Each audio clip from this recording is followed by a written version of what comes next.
Ay naku, hindi na. Ako lang bahalang humanap sa kung sino mang kumanti sa akin. At kapag nalaman ko talaga kung sino, lintik lang ang walang ganti. Sige, panindigan mong pagsisinungaling. Dahil lalabas at lalabas din naman ang buong katotohanan. Aswang nga po ang asawa ko. Pero kumpara sa inyo, mas halimaw pa ho kayo kaysa sa kanya.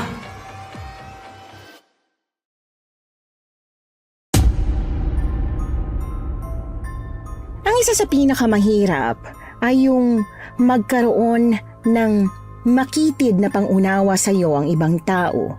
Dahilan para husgahan ka nila gayong hindi ka naman nila totoong kilala. At alam niyo kung ano pa yung mas masakit? Kapag ang panghuhusgang yon ay nagmumula sa taong dapat sana ay nagmamahal din sa'yo. Ganyan po ang tema ng ating kwento ngayon. Pero bago ang lahat, kung bago ka pa lang dito sa channel, please like, subscribe, and hit the notification bell para updated kayo sa bawat kwentong ilalabas. May bago tayong storya 3 hanggang 4 na beses sa isang linggo. At ngayon, para sa tampok nating kwento.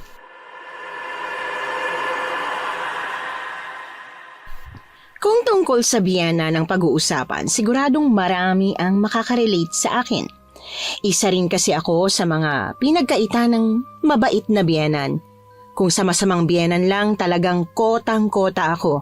Pero may dahilan nga kaya kung bakit galit na galit sa atin ang ating mga biyanan? Magandang araw po, Miss Anne. Itago niyo na lang po ako sa pangalang Jenny.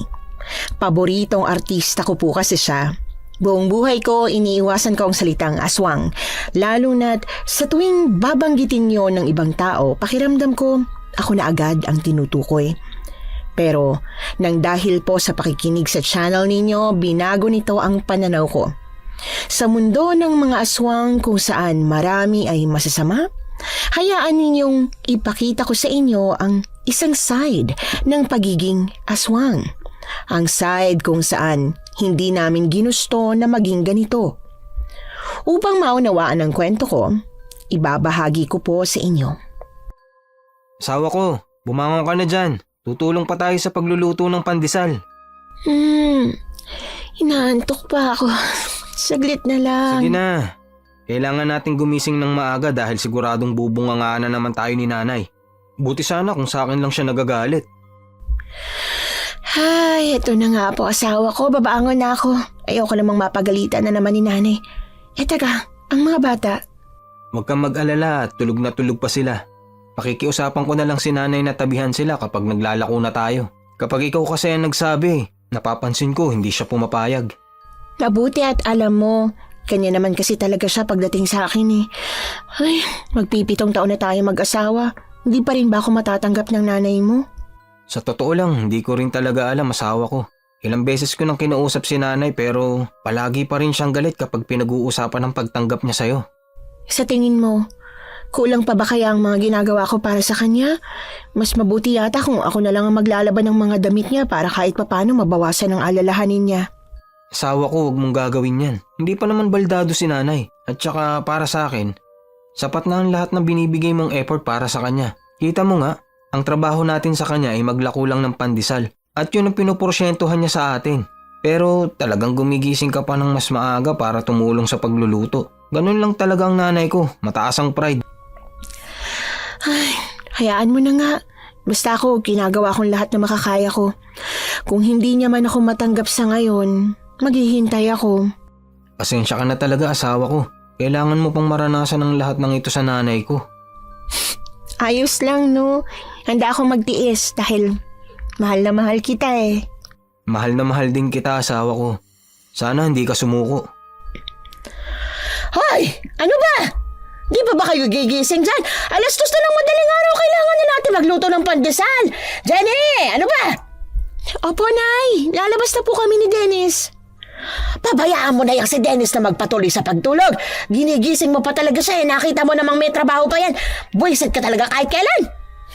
Asawa ko, matulog ka pa raw. Hindi na. Sasamahan kita at baka apihin ka na naman ni nanay. Sa araw-araw na ginawa ng Diyos, walang araw na hindi ako pinagsalitaan ng masakit ni Nanay Dolores. Simulat sa pool pa lang kasi ayaw niya na talaga sa akin. Tutol siya sa pagkakaroon namin ng relasyon ng kanyang anak. Noong una, hindi ko rin talaga gustong matali kay Dennis, lalo't ayaw nga sa akin ng nanay niya.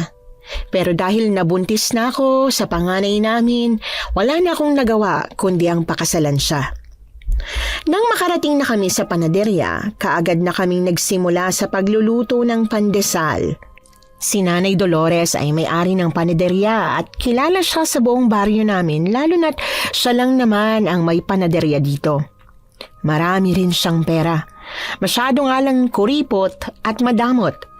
Kailangan mo pang makarinig ng pinakamasasakit na salita mula sa kanya kung gusto mong humingi ng tulong. Oh, Jenny! Etong mga ilalako mo. Sige po, Nay. Ako na pong bahala sa mga to. Maraming salamat po. Nay, ako ba walang ilalako? Bigyan mo na rin ako ng isang bilao para medyo malaki ang kitain namin ni Jenny. Ay nako! Matulog ka pa doon dahil may trabaho ka pa mamaya sa sakahan. Ikaw talaga masyado mo pinapagod ang sarili mo para sa babaeng yan. Kung gusto niyong malaki ang kita ninyo, pagkatapos siyang maglako, bumalik siya rito at kumuha ng isa pang bilao. Pero Nay, mas mabuti pong sabay na kami maglako. At saka, hindi na rin naman ako makakatulog ulit dahil gising na ang diwa ko. Dennis masyado ka nang nagpapa-under desire dyan sa asawa mo. Umuwi ka na sa bahay ninyo at bantayan mo mga anak ninyo. Alam ko namang ako na naman ang uutusan yung tumabisak nila sa pagtulog. Mabuti sana kung binabayaran niyo ako sa pagtulog dun sa inyo. Pero Nay... Dennis, hayaan mo na. Tama rin naman ang nanay mo. Dapat nagpapahinga ka pa sa bahay pero eto, tumutulong ka na sa akin. Pero obligasyon ko bilang asawang tulungan ka. At saka hindi mo naman dapat ginagawa to. Dapat nga nagbabantay ka lang ng mga anak natin pero heto, naglalako ka pa ng pandesal. Hoy Dennis! Huwag mo masyadong babyhin yung asawa mo. Tatabat magiging palamunin lang yan kung hahayaan mo lang sa bahay. Nay, sumusobra na po kayo ha? Asawa ko, tama na. Halika na, maglalako na ako. Nay, alis na po kami ni Dennis. Maglalako na po ako ng mga pandesal at pipilitin ko po siyang matulog ulit. Mabuti at kahit pa paano nakakaintindi ka pa. Hala sige, lumarga na kayo. Dali-dali kong kinuha ang bilao ng pandesal at saka hinatak si Dennis palabas ng panaderya. Kitang-kita ang inis sa mukha niya habang papalabas kami, pero mas naiinis ako sa kanya. Imbis kasi napigilan niya ang sarili na sagot-sagutin si Nanay Dolores, talagang nakikipagtagisan din siya. Dennis, ano ka ba? Bakit mo naman sinasagot-sagot ng gano'n ng nanay mo? Alam mo naman na kapag ganyan siya, ako na naman ang pagagalitan niya. Kapag wala ka na sa bahay, sisigaw-sigawan na naman niya ako at sisisihin. Sasabihin na naman niyang nagsumbong ako sa'yo. Hindi na ako makapagtimpi, Jenny. Napakamapang abuso ni nanay sa'yo pero hinahayaan mo lang. Piyanan ko siya. Kaya kahit na ano pang ugali niya, kailangan kong tiisin. Hayaan mo. Kapag nakaipon na tayo ng husto, ilalayo ko kayo rito ng mga bata. Pagod na rin akong makita kang inaapi ni nanay. Kung nasasaktan ka, nasasaktan din ako. Kailan pa kaya tayo makakaipon kung lahat din ng kinikita natin napupunta sa nanay mo? Hindi nga tayo nangungupahan. Tayo naman ang nagbabayad ng buong kuryente at tubig. Pati kalahati ng bill sa panaderya sa ating pinababayad ng nanay mo. Sana mangupahan na lang tayo agad. Hayaan mo. Tsetsempo lang ako at gagawan ko ng paraan. Kung hindi man tayo makaipon, kahit ipangutang ko. Hindi ko na sinagot pa si Dennis dahil kahit naman ilang beses na niyang sinabi sa akin na aalisin na niya kami sa bahay ni Nanay Dolores, hindi naman kami nakakaalis. 7 taon na akong umaasa kaya iniisip ko na lang na baka hanggang pangako na lang ang lahat ng yon. Na habang buhay na kaming titira sa puder ng nanay niya. Mabait at mapagmahal si Dennis pero pinalaki siya ni Nanay Dolores na mahina ang loob na lumabas sa kung saan siya komportable. Kaya ramdam ko na kahit sinasabi niyang gusto niya akong ialis sa ganoong sitwasyon, nararamdaman ko rin na natatakot siyang sumubok. Pero kahit na ganoon, mahal na mahal ko si Dennis. Kaya hindi ko siya iniiwan. Matapos ko ang paulit-ulit na pilitin si Dennis na umuwi ng bahay para matulog ulit at bantayan ng mga anak namin, saka pa lang ako nakapaglako ng pandesal. Minsan ay nagbabahay-bahay na rin ako sa mga bahay kung saan araw-araw talaga silang bumibili ng pandesal. So Henry, tao po! Pandesal po! Bigyan mo nga muna ako ng 10 pisong pandesal. Eto po, Chong, bayad niyo po. Pakisabi kay Ate Dolores, sa linggo na ako magbabayad. Medyo kinapos kasi kami sa budget ngayong linggo. Naku, Chong, baka kasi ako pagalitan ni nanay kapag kulang ang perang ibibigay ko sa kanya eh. Para 10 piso lang naman. Hindi magagalit ang ate sa ganung halaga. Ikaw lang yata ang madamot kasi baka mabawasan ang komisyon mo sa pandesal. Hindi naman po, pero alam niyo naman po na ayaw niya sa mga nangungutang. Hindi po siya pumapayag sa utang. Ay basta, sabihin mo nga kung umutang si Henry. Ang pinsan niya, buwisit. Kaya ayaw sa'yo ng biyanan mo dahil buwisit ka. Wala kang pang-intindi sa sitwasyon ng tao. Palibhasa, galing sa yaman. Galing sa yaman pero wala namang napala kasi tinakwil ka ng pamilya mo. Chong, hindi niyo na po dapat pagsalitaan ng masama ang pamilya ko. Hindi rin po nila ako tinakwil. Ako pong umalis. Sus, magpapalusot ka pa. Tinakwil ka kamo. Kaya nga ayaw kayong tulungan eh. Pinag-aaral ka kasi, karengking ka. Oo na po. Ako na pong bahala sa utang ninyo. Kakausapin ko na lang po si Nanay Dolores. Kaagad kong tinalikuran si Tio Henry. Kahit na kung ano-ano pang mga sinasabi niya. Kung si Nanay Dolores ay galit na galit sa akin, maging ang pamilya nila ay galit din sa akin. Lahat sila ay kampi sa biyenan ko. Si Dennis lang at ang mga anak namin ang tanging kumakampi sa akin. Mahirap pero tinitiis ko, lalo na at ito lang ang natatanging pagpipilian ko dahil ayaw ko nang umuwi pa sa pamilya ko. Matapos kong maglako ng mga pandesal, kaagad kong dinala ang bilao sa panaderia kung saan naroon pa si Nanay Dolores at isa-isang binabayaran ang mga naglakuri ng pandesal katulad ko. O Jenny, nahuli ka na naman. Kilos pagong ka talagang babae ka eh. Pasensya na po, Nay. Inikot ko po kasi yung ibang bahay dun sa dulo ng baryo. Tsaka, nga po pala, si Tio Henry nangutang po ng 10 piso. Ano ka mo? Bakit pinayagan mo? Hindi ko nga po pinayagan, kaya lang naibigay ko na po sa kanya yung pandesal. Tapos nakiusap po siya sa akin. Sa linggo na raw po yung bayad. Ay, punyeta! Di naman nagbabayad yang si Henry. Kapag sinabi niyang sa susunod na, iniisip niya kasi marami akong pera, kaya hindi ka wala ng 10 piso. Samantalang ang dami kong gastusin sa bahay dahil maraming bibigang pinalalamong ko. Nanay, wag naman po kayong ganyan. Wala naman po kaming hinihinging pangkain sa inyo. Tirahan lang naman po ang... talaga? Bakit? Sinong bumibili ng bigas at ulam? Ako, hindi ba? Pero kayo naman po nagsasabing kayo nang bibili. Kami naman po ang nagbabayad ng lahat ng bills sa kuryente, tubig, pati na rin po dito sa may panaderia. At ano? Nanulumbat ka na ngayon? Ha? Ganon? Puwisit ka talaga. Palibhasa, inakit mo lang ang anak ko eh. Kung hindi mo siya inakit, hindi sana nasira ang pag-aaral niya at hindi sana siya magsasaka ngayon. Ang sakit niya naman po magsalita, Nay. Masakit talaga ang katotohanan. Bubuka-buka ka, ngayon nasasaktan ka? Wala kang karapatang masaktan dahil ikaw lang din ang gumawa ng kabulstogan niyo. Hindi ka pa nga nakontento sa isang anak. Nagpabuntis ka pa ulit. Ngayon, 2 nang binubuhay niyo dahil hindi mo pinipigilan ang kalandian mo. Wala na akong nagawa kundi ang umiyak na lang imbis na sumagot pa. Pakiramdam ko, tama naman kasi ang lahat ng mga sinasabi niya sa akin. Nakasalanan ko talaga ang lahat. Na dapat pinigilan ko si Dennis para hindi na ako nabuntis at wala kami sa ganitong sitwasyon. Naalala ko tuloy ang sabi sa akin ng nanay ko bago pa ako umalis sa poder nila, na kapag humalubilo ako sa mga tao, mahihirapan ako, lalo na at iba sila kung mag-isip. Pagbalik ko sa bahay, naabutan ko si Dennis na kasalukuyang pinakakain ng almusal ang mga anak namin.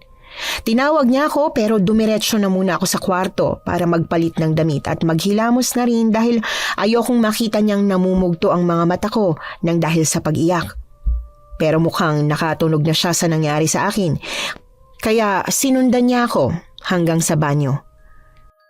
Asawa ko, umiiyak ka ba? Ayos lang ako. Hindi ka maayos. Ramdam ko sa boses mo na hindi magandang pakiramdam mo. Pinagalitan ka na naman ba ni nanay? At kung pinagalitan niya nga ako, may magagawa ka ba? Mas pagagalitan niya lang ako kung sasawayin mo na naman siya. Kaya huwag ka na lang makialam. Asawa ko, pasensya ka na kay nanay. Wala naman ako ibang magagawa kundi ang magpasensya eh. Hayaan mo mamayang gabi, babawi ako sa'yo. Alam ko namang gagaan ang pakiramdam mo kapag nakakain ka ng hilaw na karne. Pero mamayang gabi pa yon ha. Pangako ko sa'yo, buhay ang dadaling ko sa'yo. Talaga? Pangako yan ha? Oo, huwag kang mag-alala. Pero kailangan nating maging maingat kapag kinain mo na. Mas mabilis makaramdam ng iba't ibang emosyon ang mga katulad kong may lahing aswang. Oo, may lahing aswang ako. Bagay na siguradong alam ng biyenan ko at ng buong pamilya nila dahil nga sikat ang pamilya namin noon bilang mga may lahing aswang. Kahit hindi namin kinukumpirma na may lahi nga kaming aswang, alam kong hanggang ngayon ay kinukonsidera pa rin nila akong ganun nga, lalo na yung biyenan ko. Kaya nga siguro galit na galit siya sa akin at hindi niya rin ako matanggap. At parang nga mapakalma ako ni Dennis kapag ganitong gulong-gulo na ako sa sari-saring emosyong nararamdaman ko. Binibigyan niya ako ng hilaw na karne o kaya naman ay buhay na hayop. Kinagabihan nga katulad ng pangako niya sa akin ay nagdala siya ng buhay na manok. Asawa ko, halika na at mahimbing na ang tulog ni nanay. Sigurado ka ba? Baka magising pa siya kapag lumabas tayo. Hindi na, kilala ko yun. Kapag natulog siya ng mahimbing, dire-diretso na yun hanggang sa tumunog na ang alarm clock niya. O sige, teka. Tulog naman ang mga bata. Naku, nasasabik na ako makakain ulit ng buhay na manok. Ang tagal na simula nung huling beses eh. Siya nga pala, saan mo nakuha yung buhay na manok? Basta. Huwag mo na masyadong isipin. Ang importante, makakakain ka na ngayon. Baka ninakaw mo ah. Asawa ko, hindi ako ganong klaseng tao. Hindi ko kaya magnakaw, alam mo yan. Biro lang naman. Teka, tara na. Dahan-dahan lang tayo maglakad. Nasaan ba? Andun sa likod ng bahay. Gawa mo na lang ng paraan para hindi masyadong maingay yung manok. Alam mo naman, baka marinig yun ang kapitbahay natin. Sige, ako nang bahala. Basta't makakain ako ng buhay na manok, masayang-masaya na ako. Sana kahit papano napasaya kita ngayon, asawa ko. Ilang buwan na rin kasi kitang nakikitang stress ng dahil kay nanay. Na-appreciate ko naman talaga itong ginawa mo para sa akin, asawa ko. Kaya nga mahal na mahal kita eh. Ninitian na lamang ako ni Dennis at saka kami nagpatuloy sa paglabas patungo sa likod bahay. Maamoy ko pa nga lang ang sariwang amoy ng dugo ng manok, nananabik na talaga ako. Hinawakan ko na muna ang manok at tiningnan si Dennis na nasa hamba ng pintuan. Nginitian niya lang ako bago ibaling ang tingin sa ibang direksyon dahil ayaw niya naman din talagang panoorin na kumain ako ng buhay na manok. Hindi na ako nagpaligoy-ligoy pa. Kaagad ko nang nilantakan ng leeg ng manok para hindi na ito makapag-ingay. Sabik na sabik ako sa laman at dugo nito. Ito yung talagang na-miss ko ng ilang buwan. Ang totoo kasi nagtitiis lang talaga ako sa mga pagkain kinakain ko sa araw-araw. Kapag may bawang at asin pang pagkain, madalas na mangati ang dila ko. Mabuti na nga lang talaga at hindi na ako masyadong tinatabla nun dahil nasanay na rin ako. Ang sarap talaga nito, asawa ko. Maraming salamat sa regalo mo sa akin na. Walang anuman, asawa ko. O teka, tapos ka na ba? Oo, heto nga at sobrang sarap. Buto na lang talaga ang natira. Mabuti kung ganun. Sige na, pumasok ka na sa loob ng bahay at ako nang bahalang maglinis ng pinagkainan mo. Maghilamos ka na rin muna. Sige, maraming salamat talaga ha. Talagang kahit na alam mong ganito ako, hindi mo ako pinababayaan. Ano ka ba? Wala yun. Sige na, pumasok ka na. Nakangiting pumasok ako sa loob ng bahay para magpunta sa banyo. Pinunas-punasan ko pa nga ang magkabilang pisngi ko, pati na rin ang gilid ng labi ko para makasigurong wala ng bakas ng dugo. Pero nang makarating na ako sa banyo, laking gulat ko nang maabutang palabas ng banyo si Nanay Dolores. Naniningkit ang mga mata niyang tinititigan ako mula ulo hanggang paa. Jenny, Bakit punong-puno ka ng dugo, ha? Po? Wala po. Anong wala? Ano yung nasa palda mo? At saka, yung mga nasa kamay mo? Ano po? Ano po kasi, Nay? Diyos ko! Huwag mong sabihin, kinain mo na si Dennis at ang mga apo ko! Oh, hindi po, Nay. Hindi ko po gagawin yun. Nay, masyado naman po kayong mapanghinala kay Jenny. Hanggang ngayon po ba naniniwala pa rin kayo na aswang si Jenny? May buwa ng dalaw lang si Jenny. Naglabing-labing kami. Hindi namin alam na ngayong araw pala kaya... Ay nako, mga bastos! Asawa ko, pumasok ka na sa banyo. Kayong dalawa, irespeto nyo naman ang bahay ko! Nanay naman kasi, kung ano-anong iniisip nyo. Ngayong nagsabi kami ng totoo, sasabihan nyo naman kami na walang respeto. Wala naman talaga! Wala kayong pinipiling oras. Nakakaya kayong dalawa. O siya, magpalit ka na ng damit, Jenny. Alam sa'yo pareho? Pweh! Dennis, ano ka ba? Bakit gano'n na lang dinahilan mo sa nanay mo? Wala na akong maisip na ibang dahilan eh. Hayaan mo na. Ang importante, naging maayos naman, di ba? Hindi ka na niya pagsususpetsahan na kinain ako at ang mga anak natin. Kung sa bagay. Pero nakakahiya pa rin talaga, no?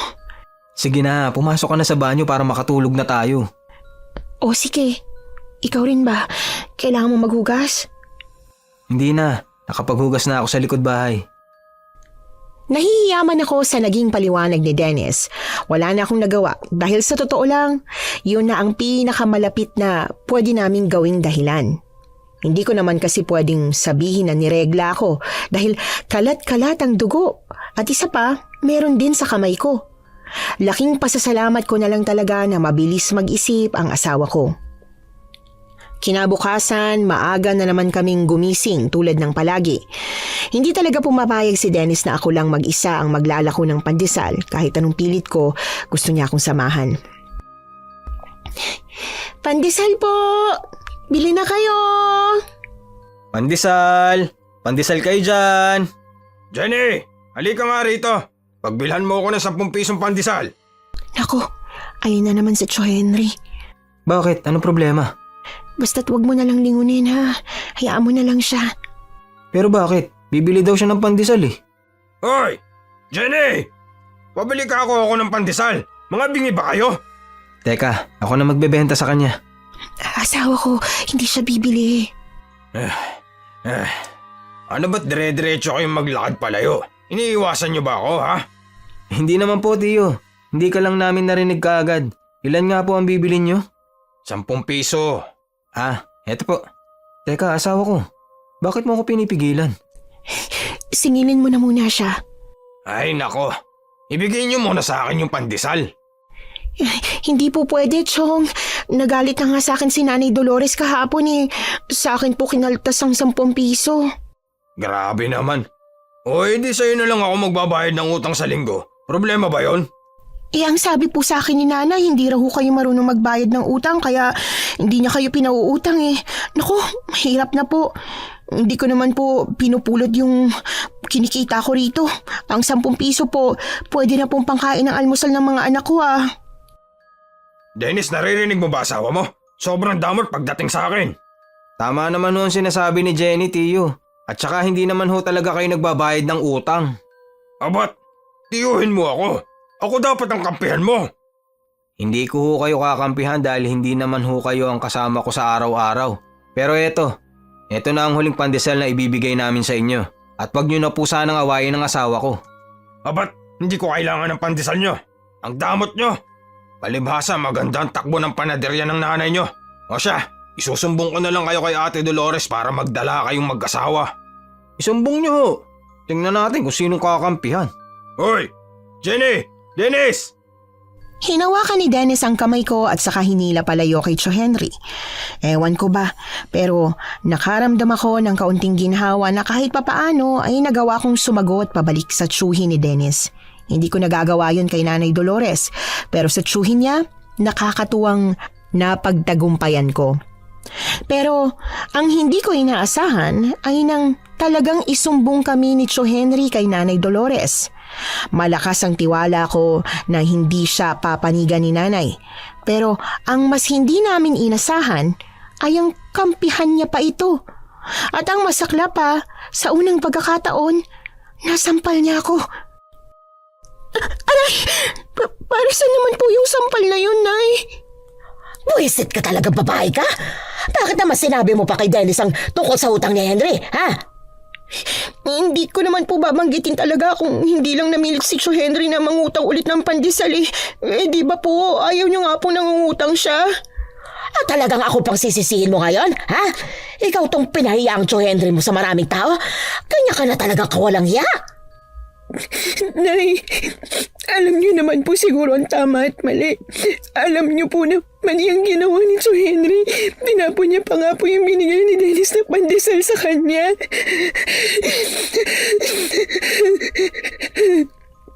Oh, alam ko ang tama at mali. At ang maling ginawa mo ay ang magsumpong sa anak ko. Wala ka na talaga magandang ginawa sa pamilyang ito, ano? Ngayon, sumama pang loob ni Henry sa akin dahil sa ginawa niyo ni Dennis. Humingi ka ng tawad sa kanya. Humingi ka ng tawad sa kanya, ha? Bigyan mo siya ng pandesal bukas at mas lalong huwag mong isusumbong kay Dennis na pinagsabihan kita dahil lagot ka talaga sa akin. Naiintindihan mo ba? Opo, hindi ko po sasabihin kay Dennis. Kung ganon, punasan mo na yung dugo sa labi mo at baka dagdagan ko pa yan. Umiiyak na pinunasan ko ang gilid ng labi ko habang sinusubukang alisin ang dugo doon. Tumalikod sa akin si Nanay Dolores pagkatapos ay padabog na isinara ang pinto ng bahay. Ewan ko ba, pero umusbong ang matinding galit sa dibdib ko. Kumuyom ang mga kamao ko habang nagpupuyo sa galit. Sa loob-loob ko, gusto kong manakit, gusto kong magwala, gusto kong... Pumikit ako ng mariin at pilit na winaksi ang nakakatakot na bagay na gusto kong gawin kay Nanay Dolores. Kahit na anong mangyari, hindi dapat yon ang huling pagpipilian ko. Imbis na isipin pa ang masasakit na salitang sinabi sa akin ng biyanan ko, minabuti kong maglinis na lang ng buong bahay. Buong araw na itinuon ko ang atensyon ko sa paglilinis, pati na rin sa pag-aalaga ng mga bata. At nang dumating ang hapunan, agad na napansin ni Dennis ang pasa sa gilid ng labi ko. Ang sarap mo talaga magluto, asawa ko. Nambobola ka pa. Adobong manok lang naman yan. Huwag na nga kayo maglagdian sa harapan ko, nakakasiwa. Tsaka, nasa hapagkainan tayo. Kabastusan yan. Si nanay naman. Ganyan din naman si tatay sa inyo noon eh. Pero bahay namin to. At wala kaming kasalong ibang tao. Para naman hong sinabi niyong ibang tao ang asawa ko. Eh, iba naman talaga. Dahil hindi ko naman kamag-anak yan. Si nanay talaga. Ay teka, Jenny, bakit may pasa ka sa gilid ng labi mo? Sino nanakit sa'yo? Saan banda? Ayan oh, sa bandang kaliwa. Eto ba? Napasulyap ako kay Nanay Dolores na ngayon ay nakatingin din sa akin. Nanlalaki ang mga mata habang nakataas ang kilay na parabang nagpapahiwatig siyang sa oras na magkamali ako ng sasabihin, malilintikan talaga ako. Hindi naman sinasadya ng bunso natin kanina. May topa kasi siya kaya nasipa niya ako kanina. Aba, ang lakas naman sumipa ni bunso. Talagang nagkapasa ka? Oo, tsaka madali talaga akong magkapasa kapag meron ako, diba? Diba? Pero parang hindi naman ganyang kalakas sumipa si bunso. At saka sa dami ng tatamaan, sa pisngi pa talaga. Ay naku Dennis, masyado ka overprotective dyan sa asawa mo. Para konting pasalang pinagdududahan mo na kaagad. Tapusin na nga natin pagkain at nang makapagpahinga na. Asawa ko, sigurado ka bang ayos ka lang? Oo, huwag ka mag-alala. Ayos lang ako.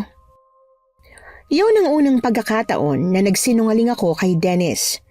Natatakot kasi ako na kung magsasabi ako sa kanya ng ginawa ni Nanay Dolores, baka hindi na siya makapagpigil pa. Baka kung ano na ang masabi at magawa niya sa sarili niyang ina. Bagay na iniiwasan ko kahit gaano pa kasama ang trato nito sa akin. Pagkatapos namin kumain ng hapunan, agad na kaming nagtungo sa kwarto para matulog. Sa sobrang pagod, nakatulog agad si Dennis. Pero ako, halos hindi ako makatulog sa kakaisip kung paano maiibsan ang sama ng loob ko kay Nanay Dolores. Pero dahil na rin sa kakaisip, tuluyan akong nakatulog. Pero hindi pa man lumalalim ang pagpapahinga ko, nagising na ako sa mararahas na pagbalibag ng gamit sa bahay, kasunod ng galit na sigaw ni Nanay Dolores. Punyeta! Sino bang nagnakaw sa akin? Sino bang ahas na kumuha ng lahat ng pera sa panaderya ko? Nay, huminahan ho muna kayo at baka atakihin kayo sa puso. Paano hindi ako maging hysterical? Ha? Nasimutang lahat ng pera ko sa panaderya. Ultimo barya na ubos! Nay, Dennis, anong nangyayari? Kasi asawa ko, kanina lang galing si Nanay Dolores sa panaderya. Mamimili na sana ng harina pero wala nang lahat ng pera sa kahadiyero. Winasak ang kaha. Hala, sino naman kaya magnanakaw nun? Pwisit na yan! Hindi ako papayag na hindi ko mahuli ang kung sino mang nagnakaw ng pera ko! Hayaan nyo, Nay. I-report ko kaagad sa barangay ang nangyari. Ay naku, hindi na! Ako lang bahalang humanap sa kung sino mang kumanti sa akin. At kapag nalaman ko talaga kung sino, lintik lang ang walang ganti. Pero, Nay, sino naman po kaya sa tingin niyong gagawa nito sa inyo ikaw lang din naman ang nakakaalam ng susi ng panaderya. Aba malay ko! Kaya nga aalamin ko eh. Kung hindi ho tayo magre-report sa mga pulis, paano nyo aalamin? May paraan ako, Dennis. May paraan ako. Kilala mo ako. Matinig ako pagdating sa paghahanap ng kriminal. Talagang idiniin pa ni Nanay Dolores ang huling salita bago sumulyap sa akin. Sa pagkakataong yon, alam kong isa ako sa mga pinaghihinalaan niya. Kahit tuloy alam kong hindi ako ang may gawa, nakaramdam ako ng matinding kaba. Natakot ako na baka gawan niya pa ako ng kwento at sabihing ako ang kumuha. Kahit walang pera sa kahadiyero, nagawa ni Nanay Dolores na makabili ng mga harina para sa pandesal at mga tinapay na ibebenta para sa araw na yon. Umakto siya na para bang walang nangyari. Sa totoo lang, nakakakaba ang kinikilos niya, na para bang pinapakiramdaman niya ang lahat ng taong nakapaligid sa kanya. At yun talaga ang pinaka-nakakatakot, ang tahimik niyang pagmamanman. Sino kaya talagang nagnakaw kay Nanay Dolores, no? Yan din ang iniisip ko, asawa ko. Alam ng lahat kung gaano ka-stricto si Nanay. Kinakabahan na ako para sa buhay ng taong nangahas na magnakaw sa kanya. Sa tingin mo ba, isa sa mga tauhan ni Nanay? Posible, pero hindi rin natin pwedeng alisin na baka isa sa mga kamag-anak namin. Sa tingin mo ba magagawa ng kamag-anak niyo na pagnakawan ng sarili niyang kamag-anak? Hindi naman imposible, di ba? Maraming naiinggit kay Nanay at marami ding humihingi ng tulong sa kanya. Pero wala siyang tinutulungan ni isa sa kanila. Pasensya ka na asawa ko ha, pero may pagkamadamot din kasi talaga si Nanay Dolores. Alam ko naman yun. Bahala na. Ang sabi ni Nanay, siya na raw ang bahalang humanap kung sino. Kaya pabayaan na lang natin siya. Hindi ko lang kasi maiwasang makaramdam ng pag-aalala. Sus, ikaw talaga. Kahit masama ang turing sa'yo ni Nanay, talagang may malasakit ka pa rin sa kanya, no? Siyempre, biyanan ko pa rin naman siya. Tara na nga at maglako na tayo ng pandesal. Baka mapagalitan na naman tayo kapag nahuli na naman tayo sa paglalako. Hoy! Jenny! Dennis! Hala naku, si Joe Henry. Pabayaan mo siyang tawagin tayo. Tara na. Pero tiyo mo pa rin siya. Kabastusan kung hindi natin siya lilingunin man lang. Pero kahapon naman. Hoy! Ano? Hindi nyo man lang ba ako pagbibilhan ng maayos, ha? Joe Henry, eto na po yung pandesal nyo. 10 piso po, di ba? 20 pesos ang bibilhin ko ngayon. Ha? Pero po... Oh, bahid baka mo? Heto, ayan, isaksak mo sa baga mo. Akin na yung pandesal ko. Ha? Eto po. Galante po yata kayo ngayong araw, ha? Siyempre, no? Anong tingin mo sa akin? Araw-araw kapos? Akin ang pandesal ko para makapag-almusal na ako. Eto po, Joe Henry. Oh, umalis na kayo. At baka uminit pa lalo ulo ko sa inyo. Nakakapagtakang may pera siya. Hayaan mo na. Linggo ngayon kaya sigurado nakasweldo na. Kung sa bagay, tara na para maaga tayong matapos. Sabik na akong ipasyal kayo ng mga bata. Ikaw talaga oh. Kaya hindi tayo makapag-ipon ng maayos dahil palagi mo kaming pinapasyal tuwing linggo. Ano ko ba naman, nasawa ko? Tuwing linggo na nga lang ang pagkakataon para makapag-banding tayo . Kahit na. Hindi naman malaking halaga ang ginagastos natin tuwing ipinapasyal ko kayo. Isa pa, unti-unti na ako nakakapag-ipon na asawa ko. Baka ilang buwan na lang makaalis na tayo sa poder ni nanay. Talaga? Bakit hindi ko alam yan? Siyempre, sorpresa ko sa'yo yun. Excited na tuloy ako. Sorpresa pala pero binanggit mo na sa akin. Ang hirap din kasi magtago sa'yo. Pero di bale, hindi ko na lang babanggitin kung kailan. Tara na, tapusin na natin ang paglalako. Nang sabihin yon ni Dennis, hindi ko naiwasang maging masaya. Dahil doon, na-imagine ko na ang magiging buhay namin kapag nakalayo na kami sa biyanan ko. Kapag malaya ako nang nagagawa ang lahat ng mga bagay na gusto kong gawin sa loob ng pamamahay ko. Hindi man sa amin mismo ang bahay, pero ang makabukod mula kay Nanay Dolores, malaking bagay na para sa akin. Habang nakangiting naghihiwa ng rekado para sa lulutuin kong baon namin para sa pamamasyal mamaya, nabigla ako nang may marinig na marahas na pagbagsak ng mga gamit sa labas. Kinakabahan, lumabas ako at tiningnan kung anong nangyayari, lalo na at nagsisimula ng mag-iyakan ang mga bata. Nay, ano pong ginagawa niyo? Bakit po kayo naghahalongkat sa kwarto namin? Saan mo tinago ang perang ninakaw mo sa akin, ha? Ano po? Ano po sinasabi niyo? Huwag ka nang magmaang-maangang pa, Jenny! Alam kong ikaw ang nagnakaw ng pera sa kahadiyero ng panaderya! Pero Nay, hindi po totoo yan. Wala po akong ninanakaw na kahit magkano sa inyo. Wala? Talaga? Kaya pala narinig ko kayo ni Dennis na nag-uusap. Mamamasyal kayo, ha? Dahil maraming ipon si Dennis? Ano? Siguradong ikaw ang dahilan kaya nagnakaw sa akin ang anak ko. Inutusan mo siyang magnakaw. Nay, naririnig niyo po bang sarili ninyo? Sa tingin niyo ba, kayang gawin ni Dennis ang binibintang niyo sa kanya? Kaya niya yun! Kung pipilitin mo, lalo na't sabik na sabik ka na makaalis sa poder ko, hindi ba? Nasaan? Nasaan ang pera ko? Nay, ano na naman hong kaguluhan to? Bakit inaaway niyo na naman ho si Jenny? Hoy, Dennis! Anong klaseng katarantaduhan bang ginawa mo, ha? Bakit nagnakaw ka sa akin para lang sa babaeng ito? Nagnakaw ho? Nay, hindi ko ho magagawa sa inyo yan. Kung ganun, ako pala ang pinagbibintangan yung nagnakaw ng pera nyo? Oo, dahil si Henry mismo nagsabi sa akin. At paano naman niya nasabing ako nga ho ang kumuha? Nay, baka nga ho si Tio Henry dahil galante siya kanina. Bumili siya ng 20 pesos na pandesal na dati hindi naman niya ginagawa. Ano sabi mo? 20 pesos baka mo? Opo, samantalang 10 piso lang hindi niya mabayaran. Isa pa, kahit bagong sweldo yon, nagkukuripot pa rin ho siya. Sino ba talaga nagsasabi sa inyo ng totoo? Nay, wala naman ho kayong pinagsabihan ng nangyari, di ba? Kami lang dalawa ni Jenny ang sinabihan nyo. Kaya paano nalaman ni Tio Henry? Nang itanong yun ni Dennis, tila natauhan si Nanay Dolores. Saglit siyang natulala. Tila hindi makapaniwala. Iniisip kong baka hindi niya pa rin paniniwalaan si Dennis, na baka ipilit niya pa rin na ang anak niya ang nagnakaw. Pero nagulat ako sa unang beses ng... Saan nga ulit nagtatrabahong Tio Henry mo? Sa sakahan ho ni Mang Nestor. O sige, titingnan ko kung totoo nga bang sinasabi mo. Dahil kung mali ang paratang mo kay Henry, ha, at kayo talagang mag-asawa ang may gawa, talagang palalayasin ko na kayo sa pamamahay ko. Sige po, Nay. Kahit magpustahan pa tayo.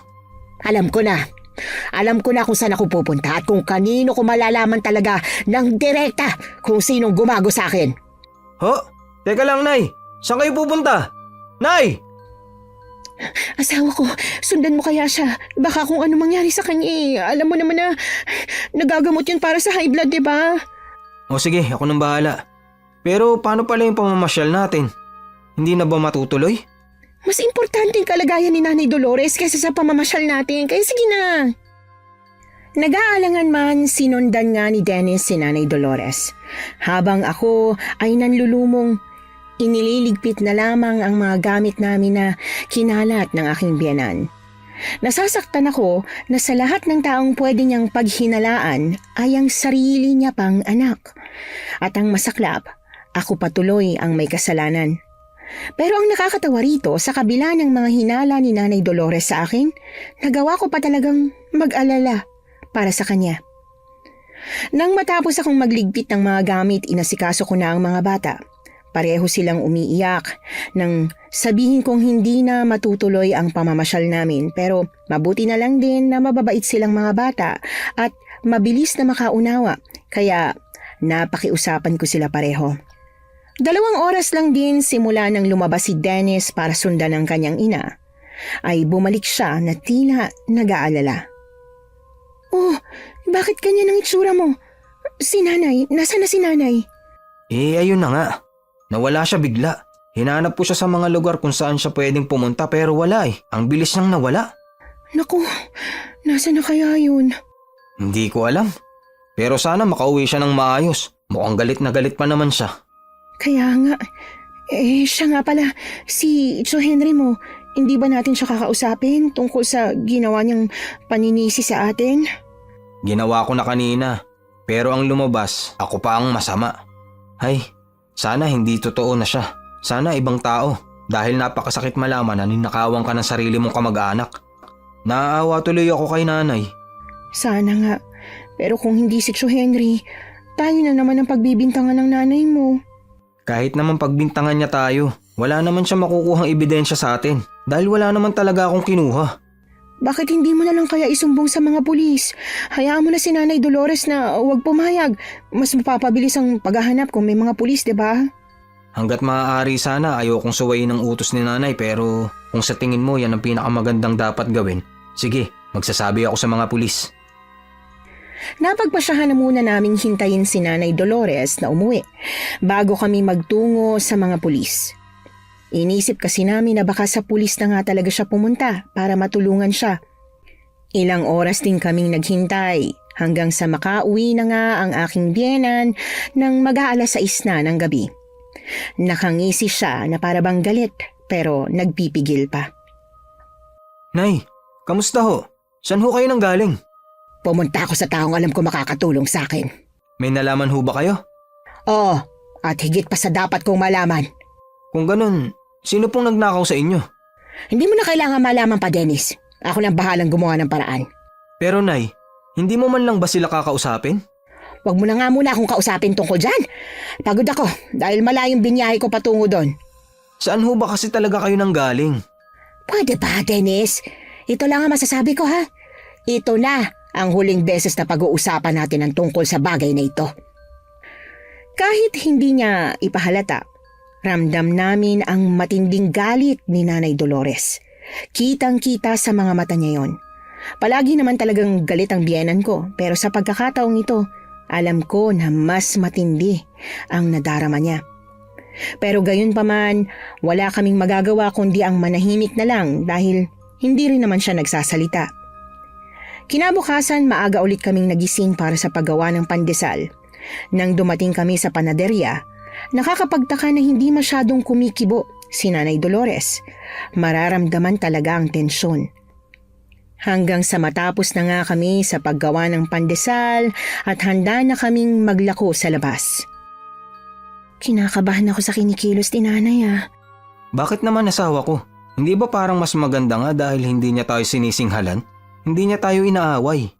Oo, pero hindi kasi ganyan ang normal sa kanya . Nakakapag-alala. Baka mamaya bigla na lang siyang bumuga ng apoy. Asawa ko, ikaw naman. Hindi kailanman bubuga ng apoy ang nanay ko. Naku, para namang nagbibiro ako. Basta, kahit na sinasabi niyang ayos lang siya, wag nating pabayaan. Dapat pa rin natin siyang bantayan.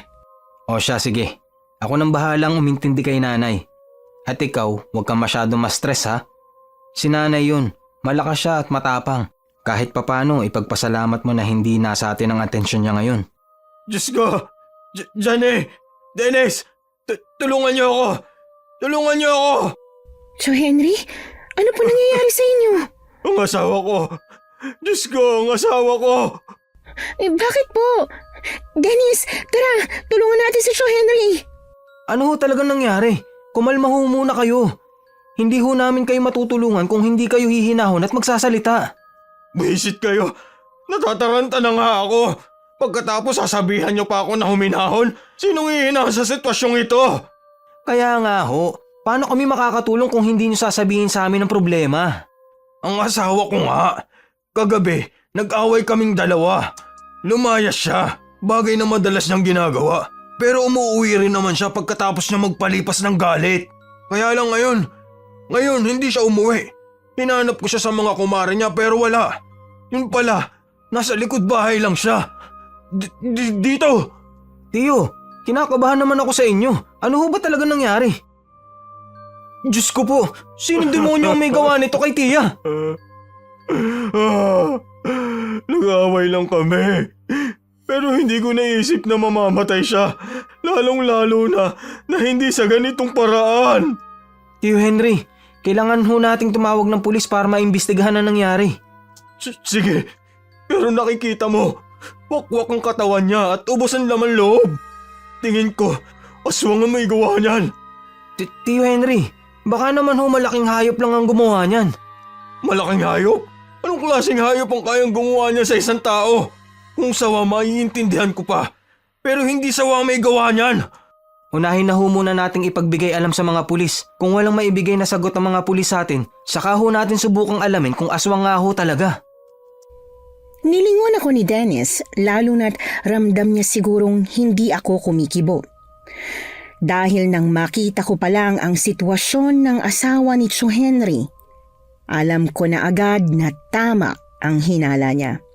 Isang aswang ang may gawa nito. Amoy na amoy kong masangsang na amoy ng aswang pero hindi ko ito kakilala.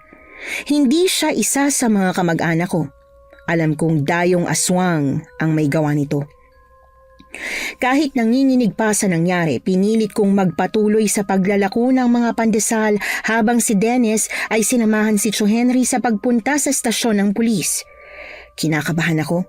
Kahit kasi alam ko na sa sarili ko na wala akong kasalanan, pakiramdam ko ay ididiin sa akin ni Tio Henry ang sisi, lalo na't kalat nga noon sa baryo na kami ay may lahing aswang.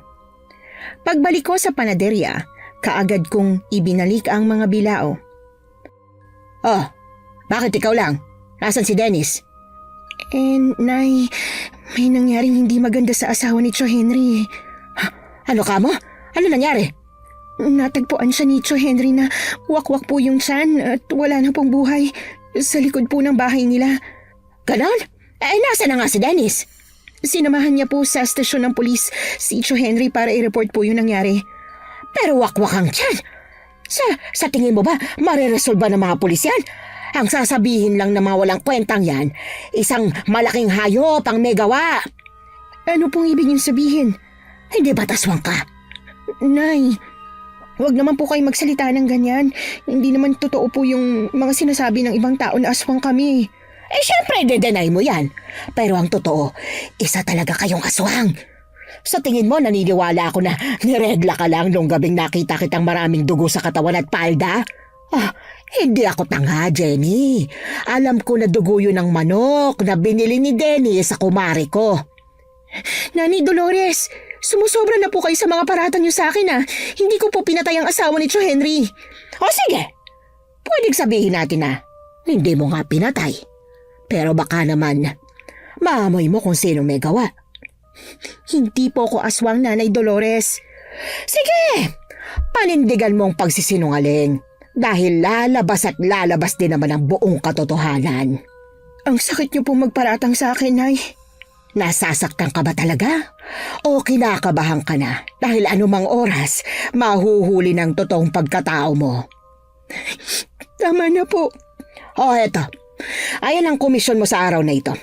Sige na, umalis ka na sa harapan ko at nasisira ang araw ko. Nagkatotoo ang iniisip ko na pwedeng sa akin nga isisi ang nangyari sa pagkamatay ng asawa ni Tio Henry. Naging laman tuloy yon ng isip ko. Pabalik-balik ako sa loob ng bahay, hindi ako mapakali. Natatakot ako na baka tuluyan nang mabuking ni Nanay Dolores ang totoong pagkatao ko. Sinubukan kong kumalma, pero parang sasabog talaga ang isip ko. Sari-saring emosyon nang nararamdaman ko hanggang sa tuluyang nakauwi si Dennis sa bahay. Asawa ko, ano nangyari? Kumusta? Sabi ng mga pulis malaking hayop daw ang may gawa. Kaya nagsimula na silang hanapin ang hayop na gumawa nun kay Tia. Pero naniniwala ba sila na hayop nga ang may gawa? Yun na nga, hindi naniniwala sila Tio Henry. Sigurado raw na may aswang na pag-alagala sa baryo natin. Kinakabahan na ako, asawa ko. Bakit ka naman kakabahan kung wala ka namang ginawang masama? Yun na nga. Wala naman talaga akong ginagawang masama pero ang nanay mo... Ang nanay mo akong sinisisi. Paano ikaw ang sinisisi? Ang sabi niya, aswang daw ako at alam niya na nagsinungaling tayo nung gabing nahuli niya akong puno ng dugo. Ano? Paano naman niya malalaman yun? Hindi ko alam, Dennis. Malakas ang kutob ko na sa akin isisisi ang lahat ng to kaya kailangan ko rin gumawa ng paraan para mahuli kung sino man yun. Pero asawa ko, baka mapahamak ka naman dyan sa binabalak mo. Hindi ako mapapahamak. Kilala mo naman ako, diba? Kung dati kinaya mo, hindi natin alam kung anong pwedeng mangyari sa susunod. Basta, hindi pwedeng pabayaan ko na lang na akong sisihin ng lahat. Hindi rin ako matatahimik. Walang nagawa si Dennis kundi ang hayaan ako sa binabala kong gawin. Kinabukasan nga habang naglalako ay minamanmanan ko ang mga kapitbahay namin. Sinusubukan kong amuyin kung sino ang kapareho ng amoy na nalanghap ko mula sa bangkay ng tiyahin ni Dennis. Pero halos naikot na namin ang buong parte ng baryo kung saan kami naglalako ng... Asawa ko, may nararamdaman ka ba sa mga kapitbahay natin? Yun na nga wala. Kung wala sa mga kapitbahay natin sa parte ng baryo na iniikutan natin, makikiusap ako kay Bingbing na dun tayo sa ruta niya mag-ikot ng pandesal bukas. Oh, sige, mas maganda yan para malaman natin kung nandun ba. Pero asawa ko, paano kung wala pa rin? Paano kung hindi pala taga rito yung aswang? Basta, iisip ako ng iba pang paraan para mahuli siya. Teka lang, tingnan mo si Tio Henry. Saan kaya siya galing? Sa tingin ko galing siya sa police station. Tara, pakibalita tayo. Teka lang, asawa ko. Mas mabuting ikaw na lang ako mausap sa kanya kasi baka kung ano na naman ang masabi niya sa akin eh. Ay, oo nga pala. O sige, mauna ka na sa panaderya. Hintayin mo na lang ako. Agad akong nag-iba ng direksyon. Imbis na magtungo sa kung saan madali sana ang dadaanan ko, ay umikot pa ako sa mas malayo kesa naman makasalubong ko pa si Tio Henry at kung ano-ano na naman ang sabihin niya sa akin. Pero kung inaakala kong makakatakas ako sa masasakit na salita, nagkakamali ako. Dahil pagkarating ko sa panaderya, nag-aabang naman si Nanay Dolores na matalim ang tingin sa akin. Nay, ito na po yung bilao. May natira pong 10 piraso. Akin na! Ito, komisyon mo. Maraming salamat po. Sige po, uuwi na po ako at naghihintay na po yung mga bata. Teka lang, Jenny. Yung sinabi ko sa'yo, may naramdaman ka ba sa kung sinong aswang na gumawa nun? Nay, hindi nga po ako aswang. Wala po akong kakayahang alamin kung sinong aswang may gawa nun sa asawa ni Tio Henry. Tsaka, di ba po, nag-imbestiga na po yung mga pulis na malaking hayop nga daw po may gawa nun. Pero nasan yung hayop? Haber? Nasan? Hindi ko po alam. Bakit po ba ako pong tinatanong nyo? Mga pulis nga po ang naghahanap. At ikaw pa ngayon ang nagagalit, ha? Nay, sawang-sawa na po kung palagi niyo po akong pinagagalitan sa mga bagay na hindi ko naman po ginawa. Hindi lumayas ka. Lumayas kayo ng pamilya mo sa pamamahay ko para hindi kita mapagalitan. Hindi niyo magawa, di ba? Hanggat nasa poder ko kayo, wala kang karapatang sumagot sa akin ng pabalang. Itinikom ko ang bibig ko habang unti-unting namumuo ang galit sa dibdib ko. Wala na akong magawa. Tagos sa puso ang mga salitang sinabi ni Nanay Dolores. Kasi tama siya. Wala akong karapatang magsalita dahil nakikitira lang ako. Walang imik na umalis ako sa panaderya. Pabalik sa bahay pagkatapos ay nagmamadali kong iniligpit ang mga gamit namin. Tuloy-tuloy na humahagulgol ako na naging dahilan para magising ang 2 anak namin ni Dennis. Sobrang sakit. Hindi ko na kayang pagtiisan pa ang masasakit na salita ng biyanan ko. Pero nang nasa kalagitnaan ako ng pagliligpit ng mga gamit, na-realize ko na hindi pa pala namin kaya. Kung aalis kami, saan kami pupunta? Kulang ang pera namin para rumenta ng bahay at mas lalong hindi na ako pwedeng bumalik pa sa mga magulang ko. Asawa ko? Anong ginagawa mo? Dennis, hindi ko na kayang nanay mo. Pagod na ako. Parang awa mo na. Alisin mo na ako sa bahay na to. Asawa ko, huminahon ka. Bakit ba? Ano bang sinabi sa'yo ni nanay? Paulit-ulit na lang ba, Dennis? Ayoko nang sabihin pa dahil masakit na sa puso eh. Sandali at pupuntahan ko si nanay para kausapin. At ano, kapag kinausap mo siya at wala ka sa bahay, pagagalitan niya na naman ako. Sasaktan niya na naman ako. Sinaktan ka niya? Kung sasabihin ko oo, may magbabago ba? Aalisin mo na ba ako sa bahay na to? Dennis, kung may paninindigan ka at mahal mo talaga ako, hindi mo ako hayaang maranasan to. Hindi ko na kaya ugali ng nanay mo. Bakit ngayon mo lang sinabi na sinaktan ka niya? Dahil ayoko mapagalitan na naman dahil sa pagsusumbong ko sa'yo. Kung ganun, sige. Maghahanap lang ako ng bahay na mauupahan natin. At bukas na bukas din, aalis na tayo sa bahay na to. Pinag-empake na kaagad ako ni Dennis ng mga gamit namin habang siya naman ay pumasok na muna sa trabaho niya para daw may dagdag kaming pera. Tahimik kong sinunod ang gusto niya kahit sa totoo lang, bigla akong nakaramdam ng pag-aalangan sa biglaang desisyon namin. Kapag umalis kami sa poder ng biyanan ko, ano kayang pwede mangyari sa amin? Mahihirapan kami, oo, lalo na sa pinansyal dahil hindi rin talaga biro ang pagbabayad ng upa sa bahay. Pero sa kabilang banda, mas giginhawa ang pakiramdam ko dahil hindi ko na kailangang mag-alala sa lahat ng bagay na gagawin ko dahil maiiwasan ko na ang pagiging mapangmata ni Nanay Dolores. Sana lang ay kayanin namin. Sana tama ang desisyon na ito. Jenny! Nasaan ka na? Bakit hindi ka pa nakakapagluto ng hapunan? Pasensya na po, Nay. May inasikaso lang po ako. Teka, ano yung mga nakabag na yan? May mga nakakahon din. Nasaan ang mga gamit ninyo? Nay, mas mabuti po kung si Dennis na lang pong kausapin ninyo. Ayoko na pong makapagsalita ako ng masama eh. Alam ko na. Aalis kayo? Ay, para naman kaya niyong mangupahan ng bahay. Magluluto na po ako ng hapunan. Aba, ang yabang niyo ah. Bakit? May pera ba kayo pang upa? Hindi ko na siya pinansin.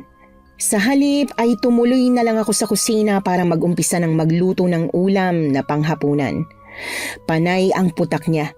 Kung ano-anong salita ang mga sinabi niya pero nanatili akong tikom. Kahit ano namang sabihin ko sa kanya, wala pa rin akong panama. Hanggang sa hindi na yata siya nakatiis pa sa pagiging tahimik ko. Bigla niya akong binato ng kung ano sa likod ng ulo ko. Aray ko, bakit niyo naman po ako binato? Kinakausap kita, bastos ka! Mawalang galang na po. Pero ayoko po kayong kausap. Nagluluto rin po ako ng hapunan natin kaya mas okay po kung hindi niyo na lang po ako aabalahin. Pwisit kang babae ka?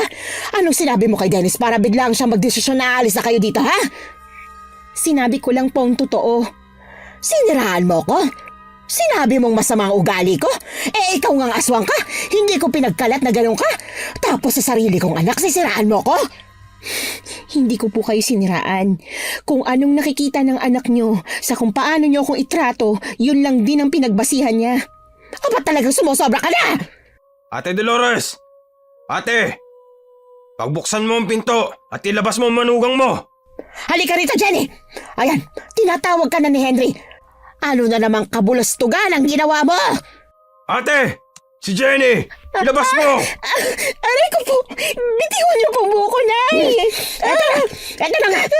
Oh, ayan! Ano kailangan niyo sa babaeng yan? Ate, ang anak kong si Ricky nasa boarding house na sa kabilang baryo. Natagpo ang patay sa loob mismo ng boarding house. At alam mo ba kung anong dahilan ng pagkamatay niya? Ano? Wakwak ang tiyan at ubos ng laman loob. Iniisip mo bang ang manugang ko ang may gawa? Ay siya, baka nga. Total, siya lang naman ang may galit sa pamilya niyo. Nay, ano po bang sinasabi niyo? Eh hindi naman po ako maalis ng bahay Kaya paano akong pumatay sa anak niyo, Tio Henry? Hayop ka? Nagmamang-maangang ka pa? Eh ikaw lang naman ang aswang sa pamilyang to. Una pa lang, Iba na ang kutob namin sa'yo. Hindi po talaga ako. Pakiusap, makinig naman po kayo sa akin, oh. Anong makinig? Bistado ka na, Jenny. Ikaw ang pumatay sa anak ko. At ano sinasabi mong hindi ka umalis? May nakitang babaeng kulot ng buhok na may maputlang balat at payat sa labas ng boarding house ni Ricky bago siya mamatay. Kaya wag mo kaming niloloko. Pero hindi lang naman po ako may ganong klaseng buhok at pangangatawan, Tio Henry. Hindi ko nga po alam kung saan ang boarding house ng anak ninyo. Huwag ka nang magmaang-maangang pa, Jenny. Bistado ka na. May ebidensya ho ba kayo na ang asawa ko nga ang may gawa? Wala naman ho, di ba? Kung wala ho kayong ebidensya, wala ho kayong karapatang ipahiya siya ng ganito. At talagang pinagtatanggol mo pa ang asawa mo? Nababaliw ka na sa panghihipnotismo sa'yo ng babaeng aswang na yan. Bigyan niyo ho kami ng matibay na ebidensyang aswang nga ang asawa ko bago niyo sa husgahan. Sa ngayon, hayaan niyo pong mga pulis ang mag-imbestiga. Hindi niyo po dapat ilagay ang bata sa mga kamay niyo. Halika na, Jenny. Maglilipat na tayo ng bahay ngayong gabi rin. Ha? Ano ka ma? Dennis, maghunos dili ka! Hindi ka dapat sumama sa babae yan. Ang dapat gawin, palayasin siya sa pamamahay na ito. Kung aalis siya, aalis kaming buong pamilya. Dennis, itigil mo yan. Kapag umalis ka ngayon, itatakwil na kita bilang anak ko. Eh di takwil niyo ako. Pagod na ako maging sunod-sunuran sa inyo. Dali-daling pumasok si Dennis sa loob ng bahay namin at kinuha ang mga gamit namin sa kwarto. Habang ako naman ay kinuha ang mga anak naming dalawa. Panay ang dakdak ni Nanay Dolores habang hinahakot ni Dennis ang mga gamit namin. Maraming pagbabanta ang aking biyanan. Mga itinaga niya sa bato kasama ng katakot-takot na mga sumpa. Talaga bang hindi kita mapipigilan, Dennis? Pasensya na ho, Nay. Pero hindi na ho. Pwes, kapag naghirap kayo at nagipit, wag na wag kayong lalapit sa akin. Sige, lumayas kayong buong pamilya. Ipagpalit mo ko sa aswang na babaeng yan. Tara na, Jenny. Umalis na tayo sa impyernong bahay na to. Sa kabila ng galit ni Nanay Dolores, kitang-kita ko sa mga mata niya ang kahalong lungkot doon. Halata ang pag-aalala niya, pero mas nangingibabaw ang pagiging matigas. At ewan ko ba, hindi ko maiwasang maawa sa kanya ngayong magiging mag-isa na lang siya sa bahay. Iniisip ko kung paano ang paglilinis at pagluluto ng mga pagkain niya. Pero kung hindi kami aalis, habang buhay ko nang titiisin ang hirap ng pakikisama sa kanya. Malapit lang sa sakahang pinagtatrabahuhan ni Dennis ang nakuha naming paupahan. Ang sabi niya sa akin, mabait daw ang may-ari dahil pinayagan kaming upa lang mismo sa buong buwan ang ibayad namin dahil kulang pa talaga ang perang meron siya. Asawa ko, magiging ayos lang kaya tayo dito? Wala tayong lutuan, wala tayo kahit na plato. Ang tanging meron lang tayo, mga damit. Huwag mo munang isipin yan, asawa ko. Lahat naman na nagsasama, nagsisimula sa wala. Unti-unti tayo makakapundar sa paglipas ng araw at buwan. Tsaka, wala na pala akong trabaho nito. Paano yan? Isasama kita sa sakahan. Kung ganun, sino magbabantay sa mga bata? Ay, huwag mo munang isipin. Ang importante, may isa sa ating nagtatrabaho. Hahanapan kita ng trabahong pwede sa bahay lang o pwedeng isama mo ang mga anak natin. Basta sa ngayon, dito muna kayo. Pakiramdam ko mahihirapan ako masanay dito. Ano kaya mangyayari kay Nanay Dolores? Hayaan mo muna siya. Matuto sana siyang tanggapin na marunong din siyang magkamali. Hindi yung palagi siyang tama. Nakala ko talaga hindi mo kami maaalis sa bahay niyo eh. Matagal ko nang gustong umalis dun. Sadyang naaawa lang akong iwan si nanay. Ilang beses ko na siyang pinakausapan pero hindi niya ako pinakikinggan. Baka naman may tanim na sama ng loob ka sa kanya. Kahit na ano pang mangyari, sana wag ka magtatanim ng sama ng loob sa nanay mo, Dennis. Masama ang loob ko pero mahal ko pa rin siya. At kung dumating ang araw na humingi siya ng tawad, buong puso ko siyang tatanggapin. Ay naku, asawa ko. Ewan ko ba? Sino ba talaga sa inyo ni nanay ang aswang? Parang mas mabait pa ang asawa kong aswang kaysa sa nanay kong tao naman. Ano ka ba naman, Dennis? Huwag ka naman ganyan sa nanay mo. Biro lang naman, asawa ko. Eh bakit? Totoo naman, di ba? Sa bagay, tama ka. Kahit pa sabihin hindi ako sanay sa bagong bahay namin, nakatulog ako ng maayos. Sa unang pagkakataon, simula nang magsama kami ni Dennis, nakatulog ako ng dire-diretso hanggang 6:00 ng umaga. Ang sarap sa pakiramdam na hindi ko na kailangang gumising ng madaling araw para lang magmasa ng gagawing tinapay kahit wala namang bayad. Magandang umaga, asawa ko. Mukhang masarap ang tulog mo ah. Naku, oo. Ang sarap nga sa pakiramdam eh. Siya nga pala, kanina ka pa ba gising? Oo eh, nasanay na kasi kung gumigising ng maaga. Eto, may dala akong almusal. Binili ko sa karinderya. Magtiyaga muna tayo sa biniling ulam at kanin. Kasi hindi pa ako nakakasweldo. Ayos lang asawa ko. Naiintindihan ko naman ang sitwasyon natin ngayon. Ang mabuti pa, maghahain na ako para makakain na tayo. Kaya lang, wala pala tayong pinggan, pati kubyertos. Huwag kang mag-alala, nakabili na ako niyan. Nandun sa kusina, tig-isa pa tayong 4. Naku, mabuti naman. Akala ko wala eh. Naging maayos naman ang unang mga araw namin na naninirahan kami ron. Bagamat nahihirapan kami sa gastos, mas ayos na to kaysa yung palaging may nagagalit sa amin. Natitiis ko ang hirap ng walang pera kaysa ang hirap ng matinding sama ng loob. Pero ang hindi ko inaasahan ay nang isang gabi, nagising akong tila gutom na gutom. Parang may hinahanap ang buong katawan ko. Naghagilap ako ng makakain sa kusina pero wala akong mahanap doon dahil wala naman kaming imbak na pagkain. Hanggang sa unti-unti nang umiikot ang sikmura ko. Hindi na akong mapakali. Gustong-gusto kong kumain ng buhay na laman. Ilang saglit pa na baling ang atensyon ko sa mag-aama kong mahimbing ang tulog. Nanuot sa ilong ko ang mabangong amoy ng dugot laman nila. Hanggang sa tila nanlalabo na ang paningin ko. Pilit kong pinigilan ang sarili kong huwag gawin. At nang magmulat ako ng mata, agad kong naramdaman ang pawisan kong katawan. Asawa ko, anong nararamdaman mo? Asawa ko, anong nangyari sa akin? Bakit ang dami kong dugo sa mga kamay at damit ko? Asawa ko, huwag mong sabihin na... Kumain ba ako ng tao? Hindi asawa ko, kumalma ka. Wala kang kinain na tao. Pero bakit ganito? Bakit ang dami kong dugo? Kinain mo ang isa sa mga alagang kambing ng may-ari ng bahay natin. Pero huwag kang mag-alala dahil nagawan ko na ng paraan. Ano ba kasi nangyari sa'yo?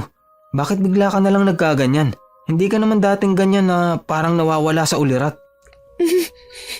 Hindi ko rin sigurado asawa ko. Basta ang alam ko lang, nagising akong parang gutom na gutom. Hindi kaya ano?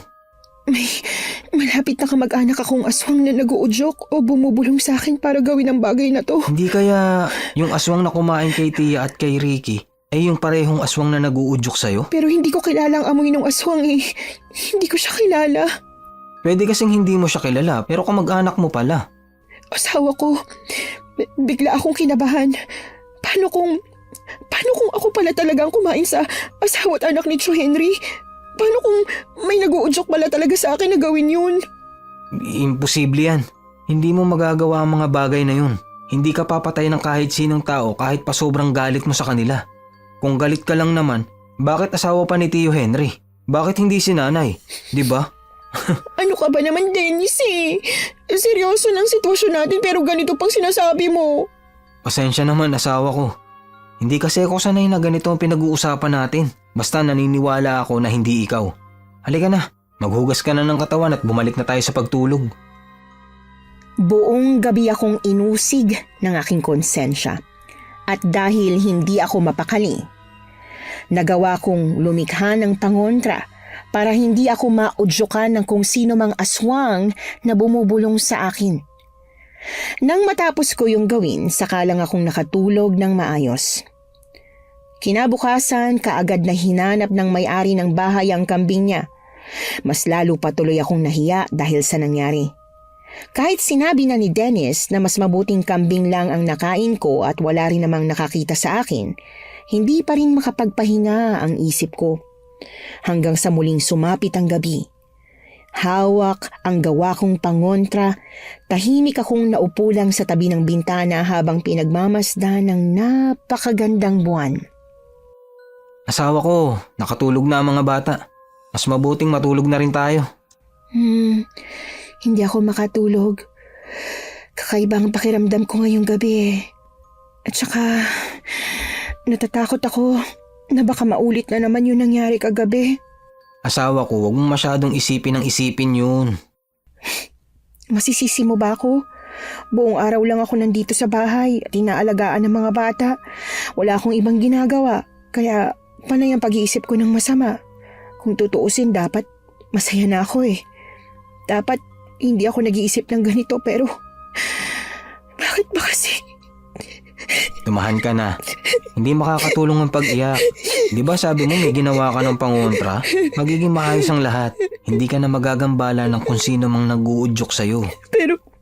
Pero asawa ko, hindi ako matatahimik hanggat hindi ko siya nahuhuli. Natigilan ako sa pagsasalita nang makarinig ako ng halo-halong boses sa isip ko. Napapikit ako ng mariin, lalo na nang marinig ang nakakabinging diretsyong linya kasunod ng paglitaw ng kung ano-anong imahe sa isip ko. Pilit kong pinakakalma ang sarili ko hanggang sa bigla akong nabalik sa ulirat nang marahas akong alugin ni Dennis kasunod ng pagtawag niya sa pangalan ko. Asawa ko! Ano nangyayari sa'yo? Dennis, si Nanay Dolores. Kailangan natin siya balikan, kailangan natin siya iligtas. Bakit? Ano mangyayari sa kanya? Bilisan mo! Kausapin muna natin yung may-ari ng bahay at pakiusapan silang bantayan ng mga bata. Kailangan natin puntahan si Nanay Dolores. Puno man ng pagtataka, sinunod ni Dennis ang inutos ko sa kanya. Mabuti na lang at pumayag din naman yung matandang babaeng may-ari ng bahay na inuupahan namin na magbantay ng mga bata.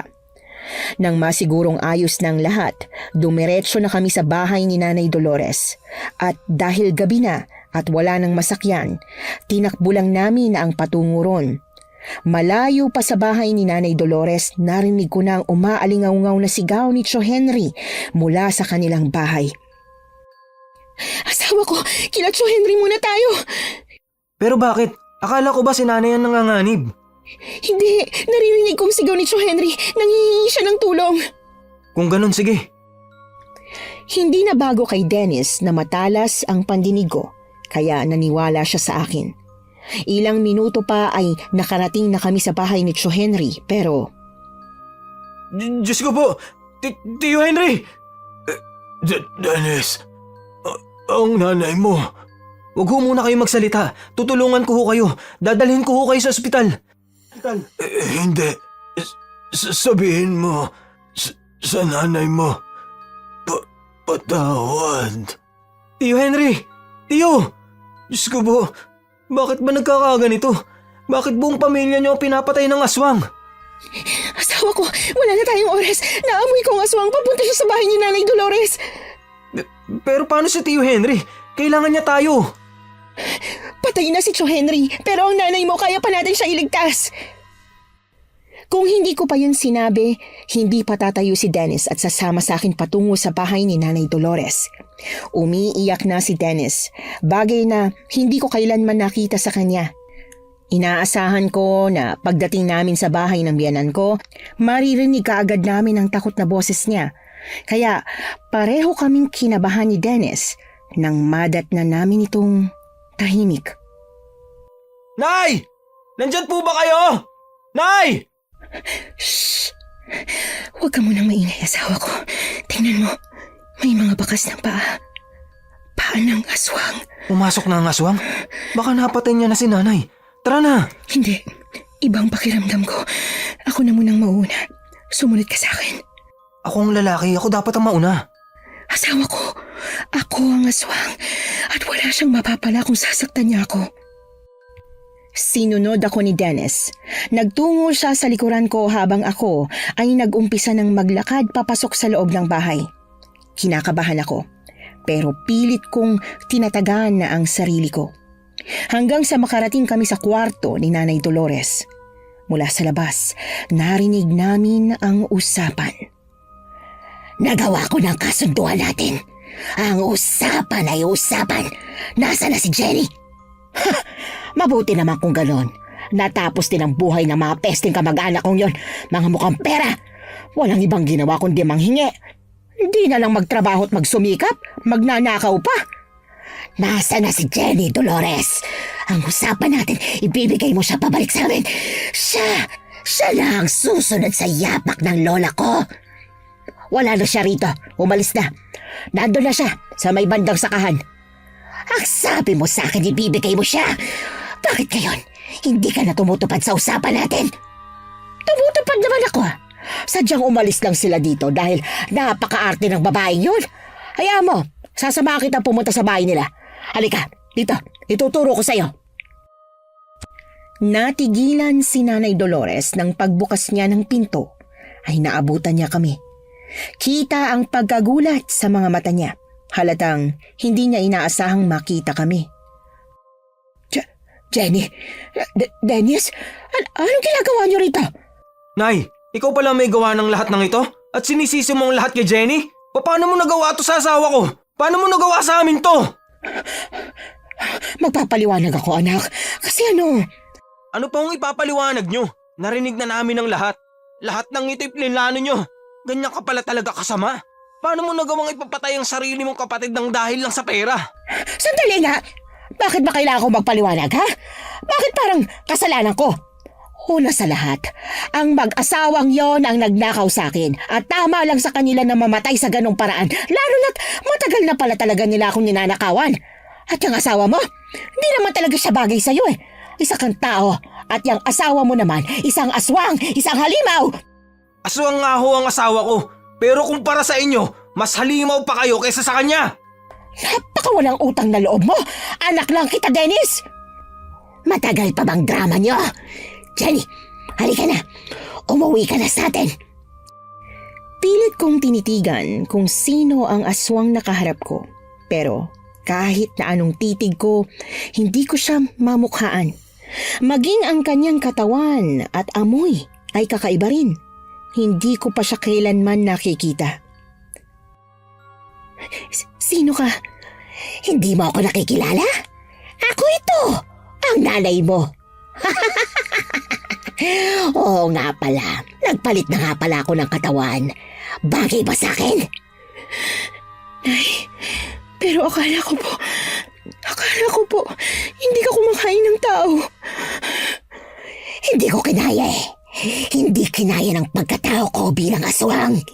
Halika na, kailangan mo nang umuwi sa atin. Kailangan may pumalit na sa posisyon ng lola mo. Pero bakit ako? Hindi ko gustong buhay bilang isang aswang. Hindi mo gusto pero para sa'yo, Jenny. Alam kong nararamdaman mo na unti-unti ka nang magiging aswang. Unti-unting lalabas ang pagkatao mo kahit napilit mo yang itago. Hindi. Kaya kong tiisin to, Nay. Mabubuhay ako ng normal. Hindi mo kaya. Sa oras na makatikim ka na ng laman ng tao, tuluyan ka ng magiging purong aswang at siguradong babalik ka rin sa amin. Nabigla ako nang lumapit sa akin si Nanay at pilit na ipinasok sa bibig ko ang isang itim na bato.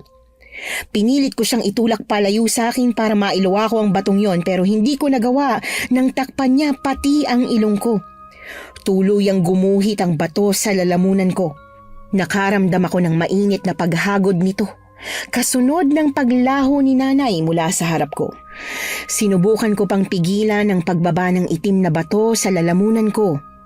Pero tuloy-tuloy na itong nakarating sa sikmura ko hanggang sa unti-unti para akong nababaliw. Uminit ng husto ang katawan ko kasunod ng matinding pagkagutom at uhaw sa laman at dugo. Hanggang sa hindi ko na alam kung anong mga sumunod na nangyari. Nang magmulat ako ng mga mata, nagising na lang akong nakahiga sa sala ng bahay ng biyenan ko. Asawa ko! Asawa! Diyos ko! Salamat! Nagising ka na sa wakas! Dennis, anong nangyari? Ayos ng lahat. Huwag ka na mag-alala. Nagtawag na si nanay ng albularya para tulungan kang alisin ang itim na batong pinalunok ng nanay mo sa'yo. Wala ba akong nasaktan? Wala. Naitali ka agad kita nung nag-uumpisa kang maging aswang. Ang nanay ko, nasa na siya? Hindi niya ba kayo sinakdan? Hindi. Nawala siya nung ipinasa niya ang itim na bato sa'yo. Mabuti naman kung ganun. Ayos na bang pakiramdam mo? Wala bang masakit sa'yo, ha? Asawa ko, hindi ang masakit na katawan ang inaalala ko ngayon. Eh ano? Kasi kahit na nakaligtas ako ngayon, kahit na natakasan kong pagiging aswang sa pagkakataong to, alam ko na babalikan din ako ni nanay. Pipilitin niya pa rin ako bumalik sa pamilya namin. Buong akala ko talaga. Isa siya sa mga hindi tatanggap sa pagiging aswang, pero sa huli, hindi pa rin niya nagawang labanan ng sumpang to. Dennis, paano kung ganun din ang mangyari sa akin? Paano kung sumuko din ako at tuluyang maging purong aswang? Hindi, asawa ko. Hindi mangyayari yan. Hanggat nabubuhay ako, ipaglalabang kita. Mahal na mahal kita, Jenny. Kahit ba maging aswang ako? Oo. Kahit na maging kahit anong halimaw ka, tatanggapin kita. Basta wag mo lang din akong susukuan, ha? Tuluyan naming nilisan ng baryo at lumipat sa Maynila. Sa sobrang sama ng loob ni Dennis, hindi na niya kinausap pa ang nanay niya mula nang umalis kami sa baryo. Nabalitaan na lang namin na namatay na siya nang kontakin kami ng isang panadero niya. Ilang taon akong nagtiis, Miss Anne. Sa loob ng 2 dekada, tiniis kong binabalik-balikan ako ng nanay ko para lang kumbinsihin akong sumama sa kanya. At sa mga pagkakataong yon, naroon si Dennis para ipaglaban ako at siguro kaya hindi rin ako sumuko ay dahil sa kanya. Marami pa po kaming karanasan tungkol sa aswang pero siguro hanggang dito na lang po muna ang kwento namin ng asawa ko. At sana po kahit papaano meron kayong napulot na aral dito. Maraming salamat pong muli sa pagkakataon na maibahagi ko ang aming karanasan. Dalangin ko na lalo pang lumakas ang inyong channel, Miss Anne. Lubos na gumagalang, Jenny.